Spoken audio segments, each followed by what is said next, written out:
Hello बच्चों, आइए प्रश्न को पढ़ते हैं और समझते हैं। एक समांतर प्लेट वायु संधारित्र की प्लेटों का क्षेत्रफल 100 सेंटीमीटर वर्ग व इनके बीच दूरी 5 मिलीमीटर है। इसकी प्लेटों के बीच बैटरी द्वारा 300 वोल्ट का विभवांतर स्थापित किया गया है। बैटरी को हटाकर प्लेटों के बीच का स्थान एबोनाइट के बराबर 2.6 से भर दिया जाता है।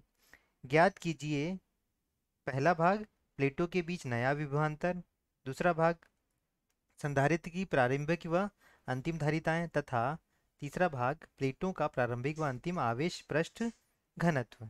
तो बच्चों, प्रश्न में हमें एक समांतर प्लेट वायु संधारित्र दिया गया है जिसका क्षेत्रफल व उसकी प्लेटों के बीच की दूरी हमें यहाँ पर दी गई है और हमें इसकी प्लेटों के बीच बैटरी द्वारा जो विभवांतर है वह भी हमें दिया गया है।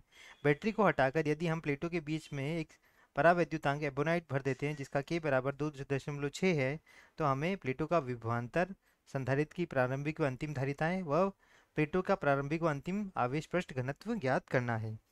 तो बच्चों, प्रश्न को हल करने से पहले हम प्रश्न की मुख्य अवधारणा के बारे में जान लेते हैं। तो इस प्रश्न के लिए बच्चों हमारी जो मुख्य अवधारणा होगी वह यह होगी कि आवेश Q बराबर क्या होता है बच्चों? आवेश Q बराबर C गुणा V होता है, जहाँ C क्या होता है बच्चों? संधारित्र की धारिता होती है और V क्या होता है बच्चों? V प्लेटों के बीच का विभवांतर होता है और जहाँ Q आवेश हो जाता है। साथ ही यदि दूसरी अवधारणा देखें बच्चों, तो यहाँ पर यदि हमारे पास यह एक संधारित्र है, जो कि समांतर प्लेट एक संधारित्र है जिसकी प्लेटों का क्षेत्रफल यदि A है और उनकी प्लेटों के बीच की दूरी D है और यहाँ पर यदि रिक्त स्थान है यानी कि वायु यदि भरी है, तो वायु संधारित्र के लिए वायु संधारित्र की धारिता वह किस प्रकार ज्ञात करते हैं बच्चों? उसे यदि हम सी नॉट से दर्शाते हैं तो उसका मान हो जाता है बच्चों एप्सिलॉन नॉट ए बटे डी हो जाता है, जहाँ एप्सिलॉन नॉट क्या है बच्चों? एप्सिलॉन नॉट है बच्चों रिक्त स्थान की पारगम्यता, रिक्त स्थान की पारगम्यता, जिसका मान होता है बच्चों 8.85 गुणा 10⁻12। और यहाँ पर ए क्या हो जाता है बच्चों? प्लेटों का क्षेत्रफल हो जाएगा और डी क्या हो जाएगा बच्चों? प्लेटों के बीच की दूरी हो जाएगी। साथ ही यदि हम देखें बच्चों, यहाँ पर यदि वायु संधारित्र के स्थान पर यदि हमने यहाँ प्लेटों के बीच में कोई परावैद्युतांक यहाँ पर हमने भर दिया है, कोई हमने यहाँ पर यदि परावैद्युत भर दिया है बच्चों, जिसका परावैद्युतांक यदि k है, तो यहाँ पर इसका क्षेत्रफल a तथा दूरी d है, तो इसकी जो धारिता आएगी बच्चों, धारिता वह क्या आएगी बच्चों? उसे यदि हम c डैश से दर्शाते तो वह आएगी बच्चों k गुणा एप्सिलॉन नॉट a बटे d आएगा। यहाँ से हम देख सकते हैं एप्सिलॉन नॉट a बटे d क्या होता है बच्चों? c not. तो यहाँ से क्या आएगा बच्चों? k गुणा c नॉट, यानी k गुणा वायु संधारित्र की धारिता। यह आ गया सी डैश। यहाँ से बच्चों यदि चौथी अवधारणा देखें हम, तो चौथी अवधारणा में क्या होता है बच्चों?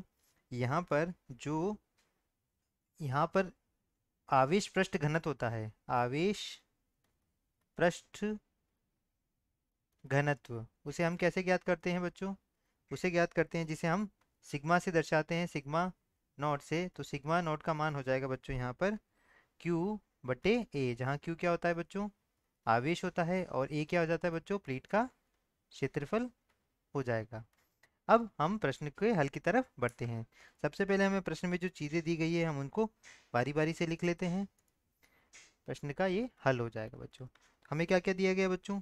प्लेटों का क्षेत्रफल दिया गया है। प्लेटों का क्षेत्रफल वह कितना दिया गया है बच्चों? क्षेत्रफल बराबर दिया गया है 100 सेंटीमीटर वर्ग, जिसे हम लिख सकते हैं बच्चों यहाँ पर 100 गुणा 10⁻⁴ मीटर वर्ग।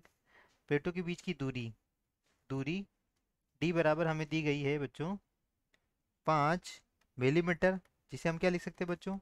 5 गुणा 10⁻³ मीटर लिख सकते हैं। और विभवांतर V बराबर कितना दिया गया है बच्चों? हमें 300 वोल्ट दिया गया है। और K परावैद्युतांक का मान कितना दिया गया है बच्चों? 2.6 हमें दिया गया है। सबसे पहले हम यहाँ पर हमें क्या ज्ञात करना है बच्चों? प्रथम भाग में हमें प्लेटों के बीच का नया विभवांतर। तो सबसे पहले तो यहाँ बैटरी जुड़ी हुई है इससे हम यहाँ पर सबसे पहले हम यहाँ जो रिक्त स्थान का जो वायु संधारित्र है, वायु संधारित्र की धारिता जो, वो से हम ज्ञात करेंगे। तो बच्चों सी नॉट, वायु संधारित्र की धारिता, वायु संधारित्र की धारिता वह कैसे आएगी बच्चों? सी नॉट बराबर हो जाएगा, यह प्रारंभिक धारिता भी हो जाएगी। सी नॉट बराबर क्या होता है बच्चों? एप्सिलॉन नॉट ए बटे डी हो जाता है। यहाँ से एप्सिलॉन नॉट का मान हमने देखा है 8.85 गुणा 10⁻12, और ए का मान है बच्चों, यहाँ से यदि हम देखें तो यह आ जाएगा 10⁻2, और दूरी कितनी है बच्चों? 5 × 10⁻3। जब इसे हम हल करेंगे तो इसका मान आएगा बच्चों 1.77 गुणा 10⁻11 फेरड। यह क्या आ गई बच्चों? हमारी प्रारंभिक धारिता। क्या आ गई बच्चों? यह प्रारंभिक धारिता का मान यहाँ पर आ चुका है। अब हमें क्या ज्ञात करना है बच्चों? हमें ज्ञात करना है प्लेटों के बीच का नया विभवांतर। तो पहला भाग है हमारा क्या बच्चों? प्लेटों के बीच का नया विभवांतर, प्लेटों के बीच नया विभवांतर। वह क्या आएगा बच्चों? उसे यदि हम यहाँ पर देखें बच्चों तो वी, सबसे पहले हम आवेश ज्ञात करेंगे। आवेश, आवेश क्यू बराबर क्या होता है बच्चों? क्यू बराबर होता है सी गुणा वी। अब यहाँ पर यदि हम देखें बच्चों, बैटरी हटा भी देंगे तब भी आवेश क्या रहेगा बच्चों? आवेश यथावत बना रहेगा, आवेश यथावत बना रहेगा। बैटरी हटाने पर भी क्या करेगा? यथावत बना रहेगा। तो यहाँ पर धारिता कितनी है बच्चों? वह है हमारी सी नॉट गुणा वी। सी नॉट का मान कितना है बच्चों? 1.77 गुणा 10⁻11 गुणा वी का मान हमारे पास 300 है। तो आवेश क्यू का मान कितना आ गया बच्चों? यह आ गया 5.31 गुणा 10⁻9 गुलाम आ चुका है। अब हमें नया विभवांतर ज्ञात करना है। तो नया विभवांतर कैसे आएगा बच्चों? नया विभवांतर, नया विभवांतर ज्ञात करने के लिए हमें नई धारिता ज्ञात करनी होगी। नई धारिता, नई धारिता बच्चों सी डैश होगी। हम देख सकते हैं कि यहाँ पर प्रारंभिक स्थिति में यह वायु संधारित्र था और हमने एक परावैद्युतांक भर दिया है। तो नई धारिता का मान किस प्रकार आएगा बच्चों? के गुणा सी नोट आएगा। तो यहाँ से हम लिख सकते हैं बच्चों के गुणा सी नोट लिख सकते हैं इसको।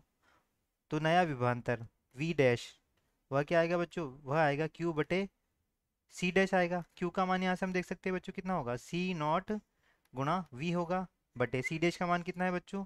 के गुणा सी नॉट होगा। सी नॉट से सी नॉट कट जाएगा बच्चों, वी बटे के। वी का मान कितना है बच्चों? 300, और यह कितना है बच्चों? 2.6। तो यह जो मान आएगा बच्चों आएगा 115.38, 115.38 वोल्ट आ जाएगा। तो यह क्या आ गया बच्चों? हमारे पहले प्रश्न का उत्तर हो गया, 115.38 वोल्ट। अब हम दूसरे भाग की तरफ बढ़ते हैं।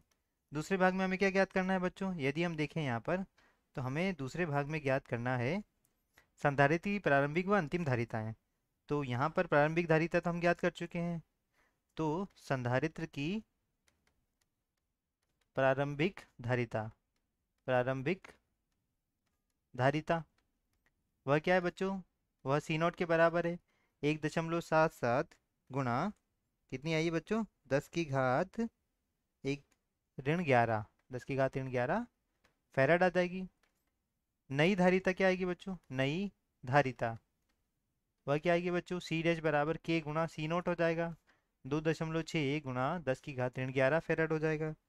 तो यहाँ 10 की घात ऋण 11, तो यहाँ यदि इसे हम हल करेंगे तो बच्चों वह कितना आएगा हमारे पास? वह आ जाएगा 4.602 गुणा 10 की घात ऋण 11 फेराड आ जाएगा। ये हमारे दूसरे प्रश्न का उत्तर हो गया। तीसरे प्रश्न में हमें प्रारंभिक व अंतिम आवेश पृष्ठ घनत्व ज्ञात करना है।